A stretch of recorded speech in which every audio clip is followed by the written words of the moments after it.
Hold on a minute. Did we hear that right? Dodge is making an electric car? We're talking hypothetical, right? Surely you jest. Dodge? Hello there everybody. Hope you guys are doing well. I just ended my first ever live video.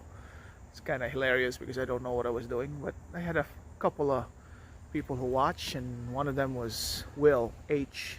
Shout out to him. He actually came by and chat with me and watched the live feed. I was watching Racer X on the day 2 Dodge announcement of their new cars. Yesterday was mostly for people who drag race Dodge, and the cars they released were kind of in that area. And today they released the Hornet, which is a crossover SUV that I figured they're capturing a demographic that they don't yet have. So it was today. So there were 3 Hornets: a Hornet GT, a Hornet RT, and a Hornet GLH, or Go Like Hell, I guess that what it means, GLH. And they have the Hurricane engine, the new engine that they have with some electrification on it, makes it go faster. So I'll post the pictures along here somewhere so you'll see it, and I'll put some links in the description so you can read some articles about it. But all right, so the day 2 announcement was all about the Hornet GT that I just mentioned. To recap, it's the Hornet GT, Hornet RT, and Hornet GLH, which stands for Go Like Hell, with a Hurricane engine, you cannot pronounce it, with some electrification on it. Yesterday's release was more for drag racers. So they released a full body Challenger Charger shell, which you can buy if you want to drag race and put a Hellcat engine in it to drag race. And then they also released a 1970 Dodge Challenger full carbon fiber. So that's something that if you want to go lightweight and drag race, there's something for you there. You can put a Hellcat engine, whatever crate engine you want to put in there, but now you have a classic looking Challenger 1970 with a carbon fiber body, which is so lightweight. It's awesome. They also said that they are re-releasing the Durango SRT Hellcat, which if you remember was a limited edition 2021, 1 year only. So a lot of people are really upset about it online right now in forums and in social media, just because for those people who bought the Durango Hellcat thinking it's only a 1 year run and they have a exclusivity of the Durangos, that's gone away, because now you can order a 2023 Durango Hellcat. In fact, there was a lawsuit filed already about it just today.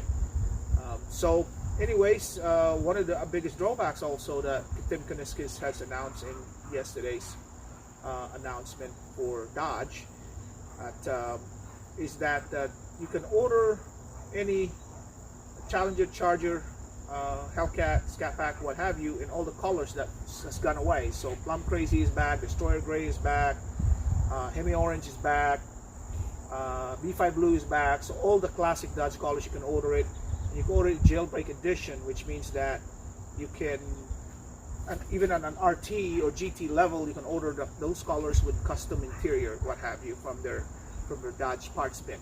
So that is good, but what is bad is that they are only allocating it to their high volume dealerships, which means that you can only order these cars at the dealers that they're assigned to. So if we wanted a B5 Blue Hellcat with a red interior with custom Brembo brakes and custom, lightweight wheels, and it's not just readily available to order on the ordering at your local dealer, but you have to go to a dealer which it's allocated, say in Chicago or somewhere else, which puts the buyer at a disadvantage and the dealer at an advantage, because if they know that the customer wants that car, they can put markups on it. $20, $15, $20, $30,000 markups, just like what they did in 2015 when they released the Hellcat, right? Remember, it was unreachable if you don't have a ton of money to spend on a car, because it had so much dealer markup. So that's a drawback, and people really don't like it anymore. So let me know what you think about that specific allocation to specific dealers of specific cars on specific colors. So you're gonna just walk up to your own dealership wherever you are and order whatever you want. You just have to, they said they were listed in their Dodge website which dealers have the allocations, so you can go get it from there.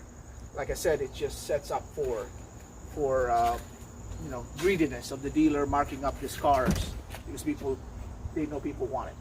So let me know what you think about that and what you think about the today's release. I understand how they did it.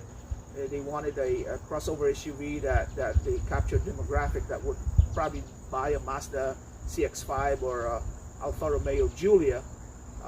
They wanted to capture the demographic because they don't have that demographic yet as a Dodge customer. That's the reason of the Hornet GT, Hornet RT, and Hornet GLH, go like hell. Let me know your thoughts on those press releases, and tomorrow I'll give you another update because they're going to release the e-muscle.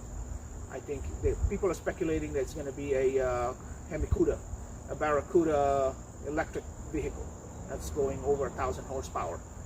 So anyways, I'll bring that update tomorrow. Hopefully, you know, we'll be able to have a discussion about it. So comment below on what you think about this announcement I just shared with you today. And if you like this video, click the like button, subscribe, and you know, bye for now. We'll talk to you soon.